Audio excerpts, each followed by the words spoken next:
بسم الله الرحمن الرحيم سبحان الذي أسرى بعبده ليلا من المسجد الحرام إلى المسجد الأقصى باركنا حوله لنريه من آياتنا صدق الله المولانا العليم.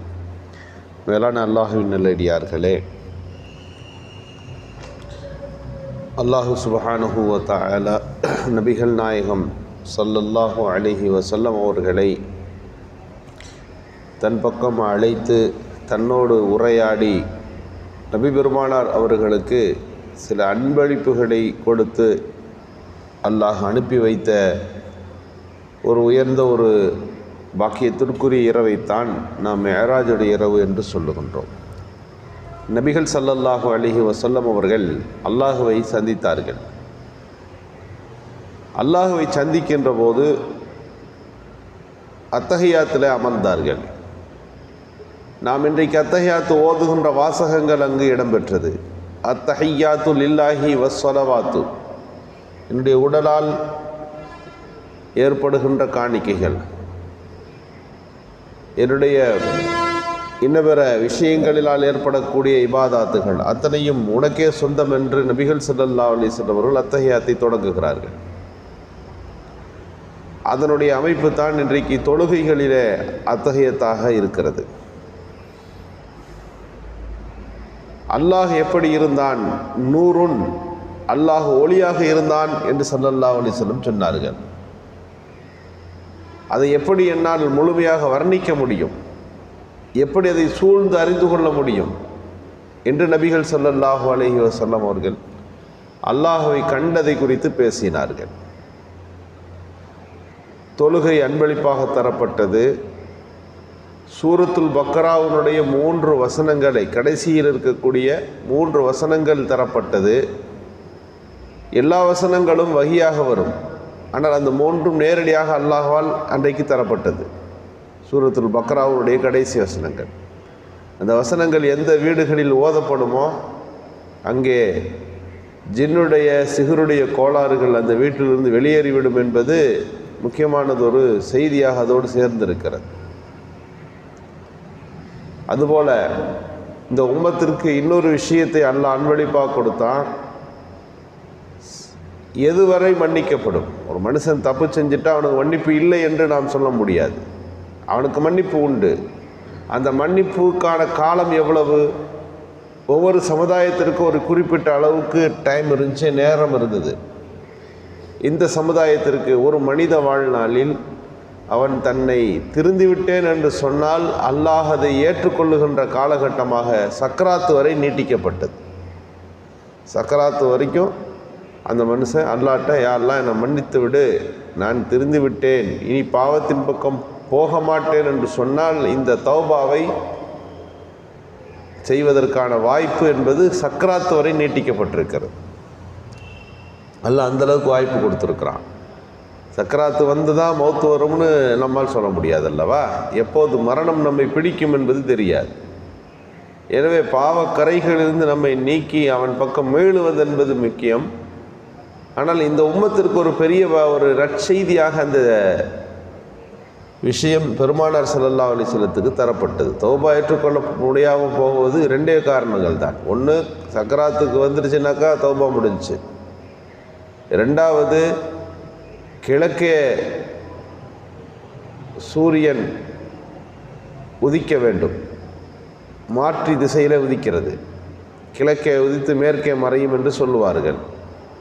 இங்கே நபிகள் ஸல்லல்லாஹு அலைஹி வஸல்லம் சொன்னார்கள், சூரியன் கடைசி காலகட்டத்தில் தன்னுடைய அசலான இடத்திலிருந்து வேறு பக்கம் உதிக்க தொடங்கிடும்.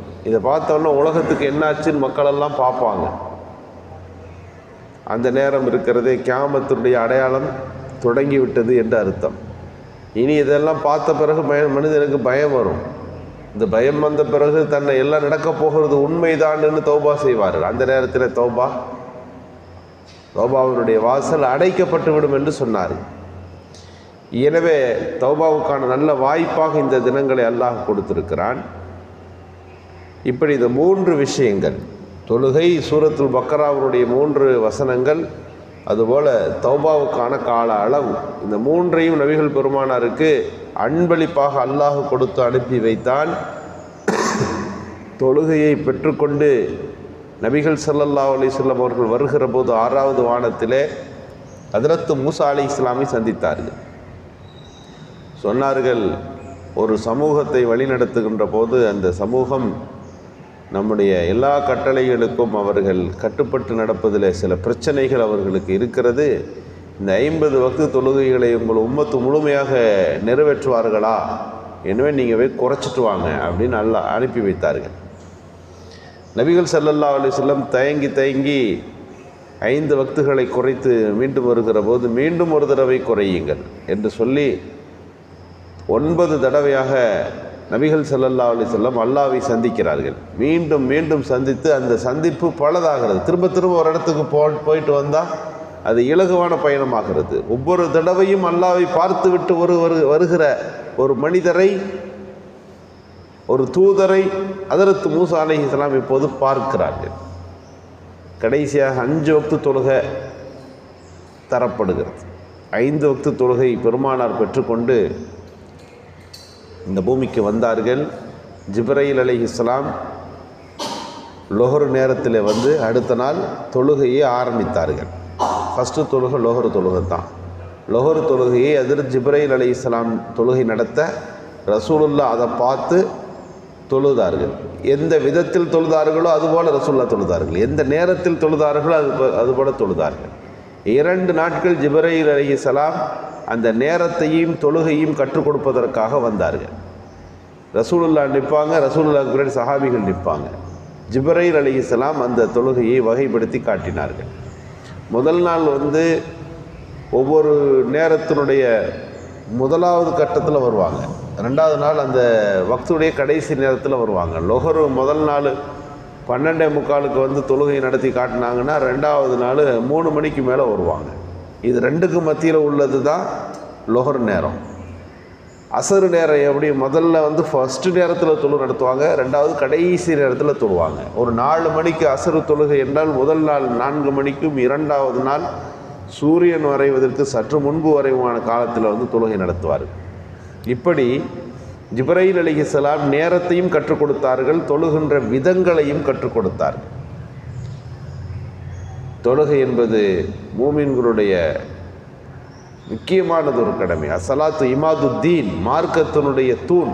ஒரு மனிதன் தொழுகையை விட்டுவிட்டால் இந்த மார்க்கத்தில் எந்த பங்கும் இல்லை என்பது மார்க்கத்தின் நிலைப்பாடு.